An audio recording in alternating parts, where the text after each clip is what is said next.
Picture this. You are sitting in a dealership, and the salesman slides a paper across the desk. Monthly payment? $900. And somehow, you sign it. Not because you were rich, not because you did the math, but because $900 a month felt manageable in that moment. Here is the reality check nobody gave you before you walked through those doors. That $900 payment on a 6-year loan means you will spend over $78,000 on a truck that will be worth maybe $12,000 when you finally make that last payment. And you are not alone. Right now, Americans are carrying $1.6 trillion in auto loan debt. That number is not a typo. $1.6 trillion. That is enough money to buy every single residential home in New York City and still have billions left over. So how did we get here? How did a nation of regular, hardworking people end up financing trucks that cost more than their annual salaries, stretching payments across 7, 8, sometimes even 10 years, and calling it normal? My name is Guru, and I have spent decades studying the financial decisions that quietly shape people's lives. And I am telling you right now, the car payment trap is one of the most sophisticated, most normalized, and most financially devastating traps in modern America. And today, we are going to dismantle it completely. Let us start with a document that almost nobody has ever seen. Back in 1963, the Federal Reserve published a report titled Automobile Installment Loans at Commercial Banks. Pull that document up, and you will find something remarkable. Nearly 70% of all car loans at that time were between 31 and 36 months. 3 years, that was the standard. Only 0.7% of buyers were taking loans longer than 36 months. Fast forward to today, and the average new car loan term is 69 months, nearly 6 years. And right now, 1 in 5 Americans is taking out a loan of 84 months, 96 months, or even 108 months on a vehicle that starts losing value the second it leaves the lot. So what happened between 1963 and today? How did we go from 3-year loans being the absolute norm to 7- and 8-year loans feeling completely ordinary? The answer comes down to 3 massive forces that reshaped the entire auto industry, and none of them were designed with your financial future in mind. In 1963, the average new car cost about $3,200. The median household income that year was around $6,200 annually. Do the math, and you get something interesting. The average car cost about 52% of the annual household income. Now let us look at today. The average new car price has crossed $50,000. The median household income sits around $84,000 annually. That means the average new car now represents roughly 60% of annual household income. Cars went from costing half your salary to costing nearly 2/3 of it. But here is where it gets even more troubling. If you adjust that 1963 car price for inflation, it should cost about $32,000 in today money. Instead, the average new car costs $50,000. That is an $18,000 premium. 56% more expensive than they were relative to the 1960s. And we did not get 56% richer to match it. Our wages simply did not keep pace. Meanwhile, rent went up, groceries went up, healthcare went up. Every major expense in American life inflated simultaneously, compressing the budget even further.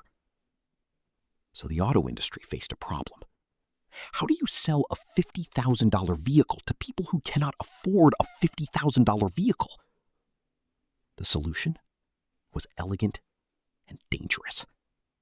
You do not lower the price. You stretch the loan.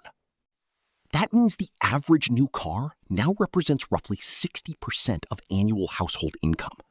Cars went from costing half your salary to costing nearly two-thirds of it. Here is the math that banks figured out a long time ago and that most car buyers never stop to calculate. Take a $40,000 loan at 6% interest on a 36-month term.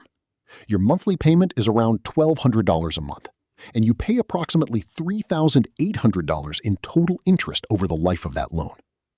Now stretch that same loan to 72 months. Your monthly payment drops to around $770. That feels much better sitting in the dealership. But your total interest paid jumps to approximately $6,400. The bank just collected $2,600 more from you simply by making the loan longer. Multiply that across hundreds of thousands of car buyers every single year, and you begin to understand why banks enthusiastically embraced longer loan terms. Longer loans mean more interest collected. They also mean more opportunities for missed payments, late fees, and the phenomenon that has quietly devastated millions of American families: negative equity. Negative equity is what happens when you owe more on your loan than your vehicle is actually worth. And with longer loan terms, it is almost mathematically guaranteed to happen. Here is why. A new car loses roughly 20% of its value in the first year alone, another 15% in year 2, another 10% in year 3. Meanwhile, on an 84-month loan, you are only paying down about 12% of your principal balance per year, with the rest going straight to interest. This creates a gap. By year 3 of a 7-year loan, you will likely owe $7,000 to $10,000 more than your car is worth. And once you're in that position, you are essentially trapped. You cannot sell without writing a check to cover the difference. You cannot refinance easily. And if you try to trade in, dealers will happily roll that negative equity right into your next loan, starting the cycle over again with an even larger debt. Now here is where the third force enters the picture, and it is perhaps the most psychologically sophisticated of all three. Car dealerships figured out something that fundamentally changed how they operate. Consumers do not think in total price. They think in monthly payments. And if you can control the monthly payment, you can sell almost anything. Think about it this way. A customer walks in and says they can afford $500 a month. The dealer now has options. They can sell a $30,000 car on a 60-month loan, a $35,000 car on a 72-month loan, or a $40,000 car on an 84-month loan. The monthly payment stays roughly the same across all three scenarios, but the dealer makes significantly more profit on the $40,000 car. The salesman earns a higher commission, and the manufacturer moves a more expensive unit. So the entire incentive structure of the car industry is aligned around one goal: getting you to focus on the monthly number while ignoring the total cost, the loan length, and the true financial damage being done. Watch any car commercial tonight. Almost every single one ends with a monthly payment advertised in bold letters. Not the total price, not the interest rate, not the loan length, just the monthly number, designed to make something financially devastating feel perfectly affordable. When you walk into a car dealership, there are 4 main characters involved in every transaction. Understanding their roles is the first step to protecting yourself. Character 1 is you, the buyer. You come in with a budget, a need, and emotions that are about to be expertly exploited. Character 2 is the salesman. His job is singular: get you emotionally attached to a vehicle before a single number is discussed. He wants you to feel the leather seats, smell the interior, imagine your kids buckled in safely, picture yourself pulling into work in something impressive. Once you are emotionally committed, the financial conversation becomes much easier to win. Character 3 is the manufacturer. They set the sticker price and design the vehicle to trigger status signals, capability fantasies, and identity associations. That truck climbing a mountain in the commercial is not selling transportation. It is selling a version of yourself that you want to believe in. Character 4 is the bank, And this is the most powerful character in the room, even though you never see them. The bank sets the loan terms, collects the interest, and ultimately decides how much of your financial future gets consumed by this single purchase. And they are very, very good at structuring deals that benefit them first. These four characters work together, sometimes without even consciously coordinating, to move you from walking through the door to signing a loan document that could affect your finances for the next 7 to 10 years. Dealerships have refined their sales process into something close to a science. There are 3 specific tactics used repeatedly across showrooms all over America. The first is called the 4-square method. The dealer presents you with a sheet divided into 4 boxes: purchase price, down payment, monthly payment, and trade-in value. They will write numbers, cross things out, flip the paper over, and rewrite. The chaos is intentional. When you are juggling 4 variables simultaneously, it becomes nearly impossible to track whether the deal is actually good. You get worn down. Eventually, you just want it to be over. The second tactic is called the time pressure close. Suddenly, there is urgency. The deal is only good today. Someone else is coming to look at this exact vehicle this afternoon. The manager is only approving this price for the next hour. None of this is usually true, but it activates a primal fear of missing out that short-circuits rational thinking. Urgency is the enemy of good financial decisions. The third and most powerful tactic is monthly payment anchoring. The salesman steers every conversation back to one number. Not the total price, not the interest rate, not the loan length, just the monthly payment. And once you are anchored on that number, they can quietly raise the vehicle price, extend the loan term, add fees and add-ons. And as long as that monthly number stays where you agreed, you feel like you won the negotiation. You did not. Here is where most car buyers make their most expensive mistake. They calculate affordability based on the monthly payment alone. They never sit down and calculate the true total cost of ownership. Let us do that math right now, using a real example. Imagine you buy a $55,000 truck with a 7-year loan at 6% interest. Your monthly payment comes to around $800. That feels manageable. Over the life of that loan, you will pay approximately $67,000 in principal and interest combined. But the truck payment is just the beginning. Insurance on a $55,000 vehicle will run you conservatively $250 per month. Over 7 years, that is another $21,000. Fuel costs for a truck averaging 15 miles per gallon will run approximately $350 per month. Over 7 years, that is $29,000. Maintenance and repairs over 7 years will conservatively cost another $15,000, and that's if nothing major breaks. Add it all together: loan payments, insurance, fuel, and maintenance. You are looking at over $130,000 spent on transportation over 7 years.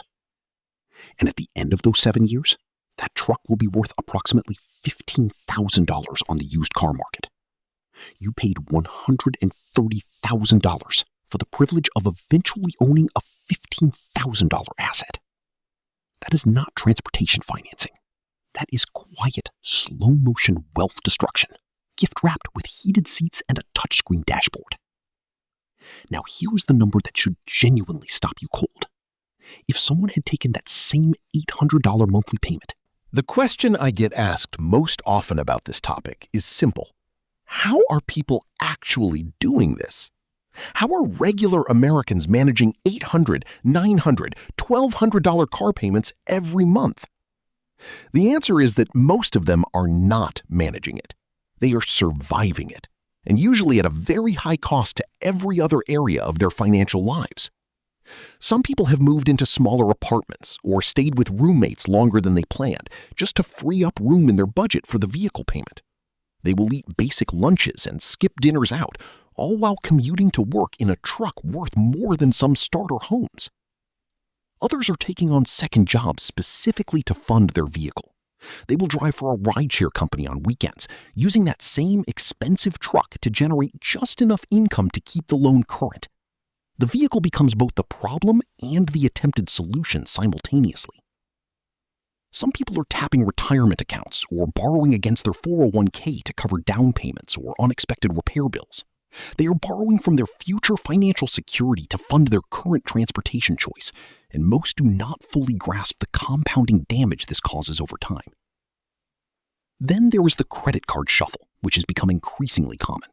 Maintenance costs, insurance payments, fuel, and registration fees all go onto credit cards, freeing up cash flow for the monthly auto payment. High-interest revolving debt is being used to subsidize an already expensive loan. The math on this is genuinely alarming. And perhaps most significantly, there is the multiple vehicle problem. The average American household now owns more cars than it has licensed drivers. It is not unusual to find families carrying 2 or 3 simultaneous car payments. 2 adults with premium vehicles and a third car for a teenager or weekend use. Combined, these payments can exceed what the family pays for their mortgage, and yet somehow this has come to feel ordinary. Now let us talk about what happens when the car payment trap fully closes around someone, because the monthly payment burden is only half the story. The other half is negative equity, and it creates a cycle that is genuinely difficult to escape. Here is how it works in practice. Someone buys a new vehicle in year 1 with a 6 or 7-year loan. By year 3, they are tired of the car, or they want something newer, or their life circumstances change. But they check their loan balance and realize they still owe significantly more than the vehicle is worth. They are underwater. It is impossible to talk about the current auto loan crisis without acknowledging what happened between 2020 and 2023, because those years fundamentally changed the landscape. During the pandemic, a computer chip shortage crippled vehicle production. Manufacturers could not build cars fast enough. Inventory on dealer lots evaporated. And when supply collapses while demand remains strong, prices go in only one direction. New car prices surge dramatically. Used car prices, which typically act as a safety valve, surged even faster. Families who had moved out of cities into suburban and rural areas during the pandemic suddenly needed vehicles in markets where inventory had nearly disappeared. Add 9% inflation compressing purchasing power simultaneously, and you have a perfect storm. People who needed vehicles in 2021 and 2022 paid historically elevated prices and accepted loans with terms that would have seemed extreme in any prior era. And now, in 2025 and 2026, millions of those buyers are living with the consequences. Deeply underwater on loans for vehicles that depreciated significantly once inventory normalized. Analysts are currently expecting interest rates to drop between 0.5% and 1% by mid-2025, which could reduce monthly payments modestly. New car inventory is projected to increase about 15 to 20% by the end of 2025, which should begin putting downward pressure on prices.